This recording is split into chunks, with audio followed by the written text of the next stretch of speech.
The recent attacks on Maryland Governor Wes Moore's military record have been nothing short of a distraction. A distraction from the real issues that affect Marylanders, and frankly, a disgrace. Now let's be clear, Wes Moore's service in the U.S. Army is beyond question. His leadership and commitment to the people of Maryland? Unshakable. And yet these unfounded criticisms persist, feeding off a toxic political environment where integrity and facts seem to no longer matter. But here's where I have to shift gears. While I stand by Moore and see this attack for the nonsense it is, there's another part of the story that can't be ignored. Leaders like Moore, forward-thinking, progressive leaders, have allowed a culture of unchecked racism and sexism to thrive. And they've done it by staying silent, by not calling it out for what it is. Let me be clear, I've supported Wes Moore from the beginning. I held a fundraiser for him at my home and raised over $80,000 in cash and in-kind donations. So my comments come from nothing but love for him.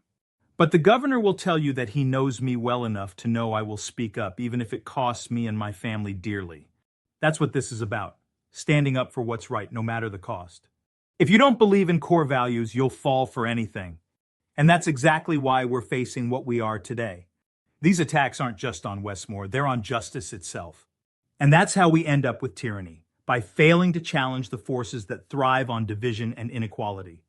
Let's break it down. We live in a country where a significant number of people don't care about justice or equality.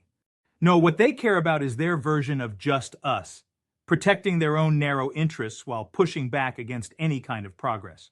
They're not interested in a fair fight. And time again, they find ways to discredit and undermine anyone, especially black leaders, who threatens their grip on the status quo. What's happening to Wes Moore? It's nothing new. We've seen this script before. But here's the kicker. Why do we allow it to continue? Why, when the writing is so clearly on the wall, do we keep quiet in the face of such obvious injustice? Why do we continue to play nice? Treating everyone as if they're committed to equality, when we know they're not. The truth is, leaders like Wes Moore go out of their way to bridge a gap that some people don't want to cross. In doing so, they risk leaving behind the very people who count on them. And let's be honest, it's unfair. It's unfair to the people who look to them for equitable distribution of policy and resources. Take abortion, for example. Democrats had the chance to pass a national law protecting women's rights when they controlled both houses. They didn't. Why? Because of the same desire to appease, to negotiate with people who never had any interest in compromise. And look where that got us. We've stretched ourselves thin trying to please everyone, and in the process, we've lost sight of the real battles. Wes Moore, in his statement, showed the kind of leadership we need: humble, dedicated, and willing to admit mistakes.